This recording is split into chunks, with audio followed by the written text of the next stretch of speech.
15 दिन के लिए वो छिन्न होगा, वो जाएगा।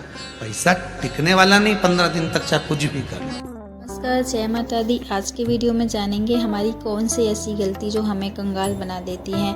गलतियां बहुत छोटी छोटी होती हैं, ध्यान दें, गलती बहुत छोटी होती हैं लेकिन बहुत ही कष्टकारी होती हैं। जो हम जाने अनजाने में मंदिर जाते हैं, घंटी बजाते हैं मंदिर की, तब हमसे हो जाती हैं। हम दिया जलाते हैं, दिया जलाते समय भी हमें ऐसी गलती कभी भूल कर नहीं करनी चाहिए, जो मैं आगे इस वीडियो में आपको बताएंगे। इसलिए प्लीज़ वीडियो को पूरा देखिएगा। छोटी छोटी सी बातें हैं जिनको करने से हम कंगाल हो जाते हैं, रोना ही पड़ता है। तो बहुत ही ध्यान से आप वीडियो को देखिएगा। वीडियो में गुरुजी ने बताया है, एक भी पार्ट अगर आपने मिस किया तो आपसे बहुत अच्छी चीज़ें मिस हो सकती हैं। इसमें आपको दिया जलाने के नियम बताएंगे। दिया जलाते समय हमें कौन सी गलती नहीं करनी चाहिए। मंदिर में घंटी बजाते हैं तो हमें उस समय कौन सी गलती नहीं करनी चाहिए। हमको जो पुष्प वगैरह मिलते हैं, बेलपत्र अगर हम लेके आते हैं शंकर भगवान के मंदिर से, तो हमें उसको कैसे रखना चाहिए। साथ ही हमें पुष्पों का क्या करना चाहिए जो भगवान पे चढ़ाए जाते हैं।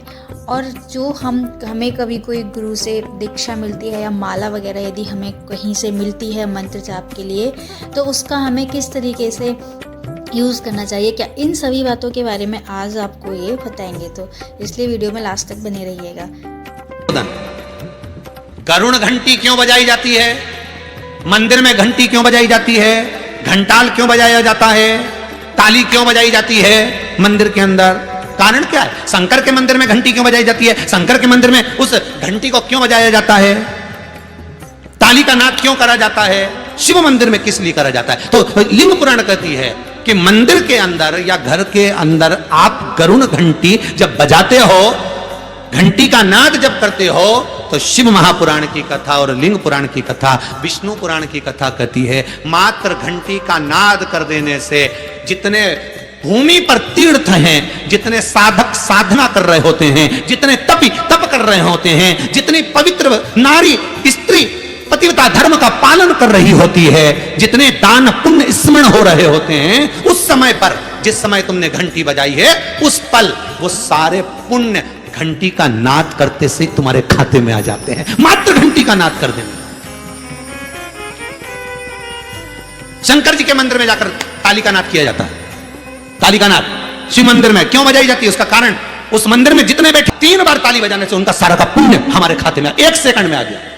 और हमें लगता है हम शंकर को रिझा रहे हैं। शंकर को रिझाया, शिव ने तुरंत दे दिया। घर में गरुड़ घंटी का नाद करना, इसलिए बच्चों को खेलने के लिए घंटी नहीं दी जाती। गरुड़ घंटी कोई खेलने के लिए नहीं देता।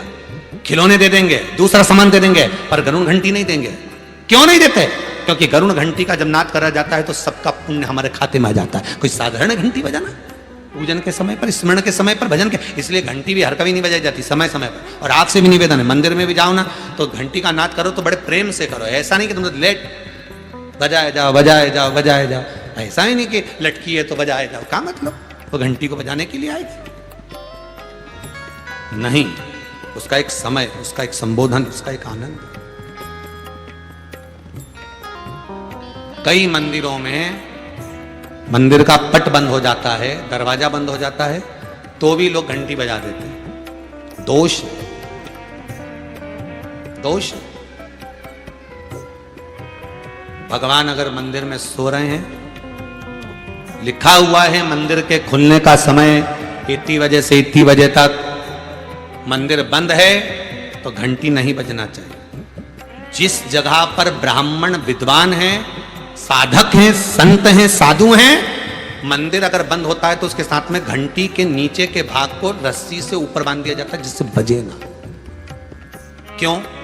कहते हैं अगर भगवान अगर विश्राम कर रहे हैं, सो रहे हैं, निंद्रावश हैं या पट बंद है, उस समय पट बंद का समय है और घंटी का अगर नाद हो जाए तो कहते हैं 11 ब्राह्मण के भूखे रहने का दोष लग जाता है जीव को, मात्र घंटी बजा देने पर, अगर भगवान विश्राम कर रहे।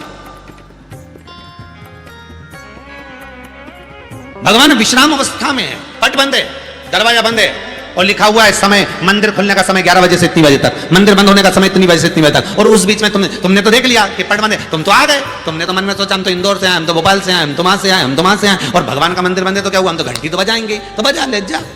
11 ब्राह्मण भूखे रहने का दोष तुम्हारे खाते में। कितना सुंदर कहा है। शंकर भगवान को बेलपत्र चढ़ी हुई वापिस चढ़ सकती है, पर किसी भी देवता पर कोई फूल पुष्प आपने चढ़ाया, कोई पुष्प आपने चढ़ाया, ठंड का समय है या बारिश का समय है, पुष्प जो चढ़ाया हो सकता है कि मुरझाया नहीं हो। होता है ना ऐसा कभी कभी कि पुष्प मुरझाया नहीं हो, या उसमें ताजगी हो, सुंदर दिख रहा हो, बहुत अच्छा हो, और वो पुष्प चढ़ा हुआ तुमने अगर एक बार उठा लिया, उतर गया, उतरने के बाद फूल कितना भी सुंदर हो, फूल कितना भी ताजा दिखे, पर वो देवता को समर्पित नहीं हो सकता। भले उसमें सुंदरता है। ठंड के दिनों में कई फूल ऐसे भी रहते हैं, भगवान के सामने आपने एक बार चढ़ा दिया, चढ़ाने के बाद वो रखे रहते हैं तो ऐसा लगता है कि बिल्कुल ताजे से दिख रहा है। तो कई माताओं की आदत रहती है उन्हीं फूल से वापिस श्रृंगार कर देती, या उन पुष्प की रंगोली बनाकर भगवान के सामने डाल देती है, पर वो गलत है, वो गलत है। जिस दिए में बाती लगी हुई है, बाती पूरी जल चुकी है, उसकी राख या उसका काला थोड़ा सा भाग दिए के अंदर रखा है, और आपने दूसरी बाती रखकर उसको जला दिया, तो वो जलाया गया जो भाग है लक्ष्मी को क्षीण कर देता है। 15 दिन तक व्यापार ठीक नहीं चल सकता। एक बार प्रैक्टिकल करके देखो। दिए के अंदर अगर कोई बाती जल गई, जलने के बाद ठंडी हो गई, ठंडी होकर उसमें राख पड़ी हुई है, या उसके अंदर कोई काला सा आप गोल बत्ती लगाते तो काला का एक भाग काला काला सा जला हुआ उसके अंदर रह जाता है। कई लोगों की आदत रहती है कि अब शाम का टाइम तो है, उसको कौन हटाए, उसी में अपन दूसरी बत्ती रख दो, जला दो, उसी में रखकर दूसरी बत्ती जला दो। भाग उसी में पड़ा हुआ है पुराना, और आपने दूसरी बत्ती अगर रखकर जला दी है, व्यापार होगा, व्यवसाय होगा, या फिर घर में रखा हुआ धन होगा, 15 दिन के लिए वो छिन्न होगा, वो जाएगा। पैसा टिकने वाला नहीं 15 दिन तक, चाहे कुछ भी कर, ठीक नहीं चल सकता व्यापार। तुम कितना भी दम लगा लो। कई लोग कहते भी होंगे कि हमारी दुकान तो 8 दिन तो अच्छी चलती है, 8 दिन के बाद नए क्या हो जाता है, 15 दिन अच्छी चलती, 15 दिन के बाद नए जाने क्या हो जाता है। तो उसमें गलती ढूंढो कि हम गलती क्या कर रहे हैं। नहीं तो व्यापार तो अच्छा चल रहा है, ग्राहक भी आ रहे हैं, सब कुछ होता है। जब 15 दिन ग्राहक आते हैं तो 15 दिन क्यों नहीं आते, 8 दिन ग्राहक आते हैं तो 8 दिन क्यों नहीं आते, उसके पीछे तुम्हारा कोई कारण होगा। फिर अपनी गलती को ढूंढो कि हमारी गलती क्या बोले। तो उसमें आपको वर्णन किया था कि भगवान की बेलपत्री, भगवान का प्रसाद अगर पलंग पर रखा है तो दोषपूर्ण है।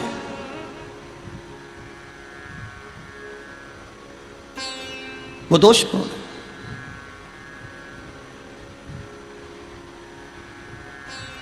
अब बाबा ने पूछ लिया, इंद्र मैंने माला आपको दी थी, वो माला कहां है? इंद्र कहते हैं मैंने तो एरावत को दे दी थी। एरावत से पूछा वो कहां है? मैंने तो अपनी मस्ती में फेंक दी, पांव के नीचे आ रही है।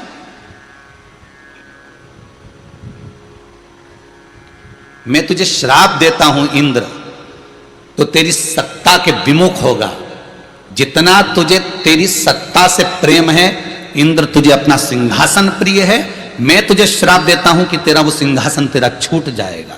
माला का अंतर देखिए, जिस माला को आप लेकर बड़े खुश होते हो, वो माला अगर सही जगह नहीं जाती, जिस भगवान की बेलपत्री को लेकर आप खुश होते हो वो बेलपत्री सही जगह नहीं जाती, जिस प्रसाद को लेकर आप खुश होते हो वो प्रसाद अगर सही जगह नहीं जाता तो उसका फल क्या भोगना पड़ता है वो देखिएगा।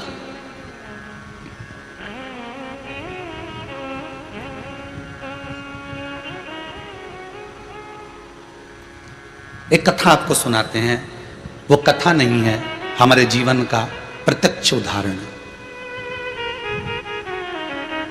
प्रत्यक्ष उदाहरण।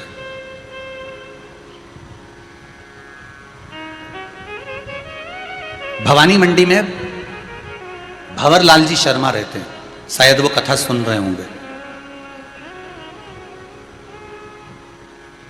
वो कथा सुन रहे होंगे, ये मुझे विश्वास है। उनका नियम था, हर महीने वो गोवर्धन नाथ जी की परिक्रमा करने जाते थे, और हमारा भी नियम था, हम गोवर्धन नाथ जी की परिक्रमा हर महीने करने जाते थे।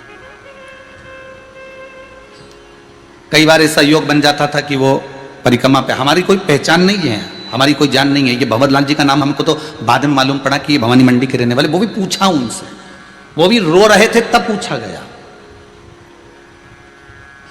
ये हकीकत की कथा, ये कोई कथा किसी पुस्तक से नहीं है, ये प्रमाणित है। और उनका नियम था गोवर्धन नाथ जी की परिक्रमा करते, लगाते भगवान को शाम के समय पर वो बाबा को राजभोग धराते गिरिराज दादा। खूब भगवान की सत्ता थी, खूब वैभव था, खूब पैसा था। जितनी बार आते वो आधा पीपा का, एक पीपा का, आधी बोरी का, एक बोरी का, वहाँ बोरी से राजभोग होता है गिरिराज जी में, तो वो भोग लगा देते, ठोर मोहन थाल लड्डू सब करते। अब धीरे धीरे बहुत उनका वैभव, बहुत पैसा था भंवरलाल जी के यहाँ, काम भी अच्छा था उनका, शायद पत्थर वत्थर का कोई काम था तो अच्छा। 6 महीना 8 महीना लगातार परिक्रमा उन्हें हर महीने करी। हम भी जाते रहे परिक्रमा, हमने भी घनी करी। तो धीरे धीरे व्यापार उनका थोड़ा कम हुआ। जो उनका पत्थर का काम था वो धीरे धीरे एक जगह का कहीं बंद हो गया, दूसरी जगह का भी बंद हो गया, तीसरी जगह का भी बंद हो गया। बड़े दुखी हो गए।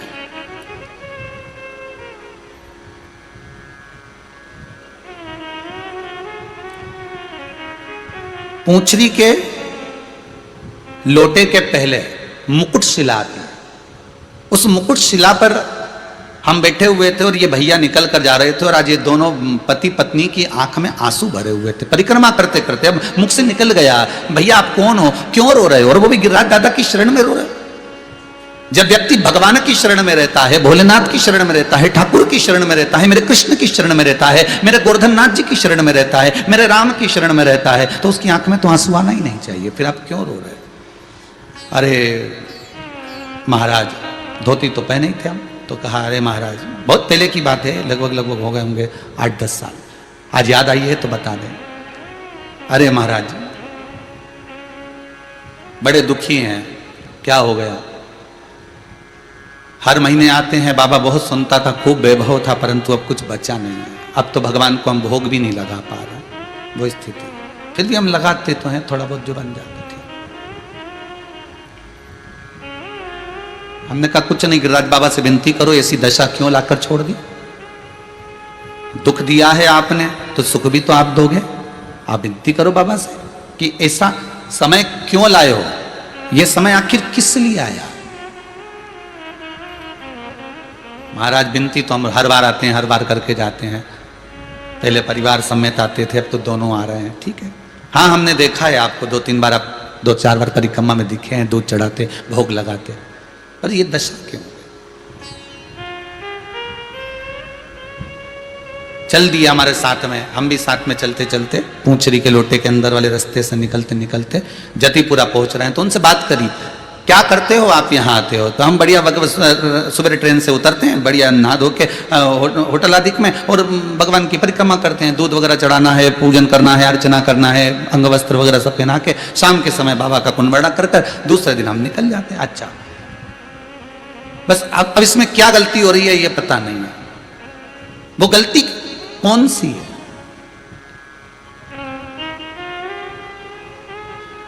स्कंद पुराण में एक चीज बहुत पहले पड़ी हुई थी, बेलपत्री हो, प्रसाद हो, माला हो, इसका जब अपमान होता है तो व्यक्ति को रोना पड़ता है। ये स्कंद पुराण का है।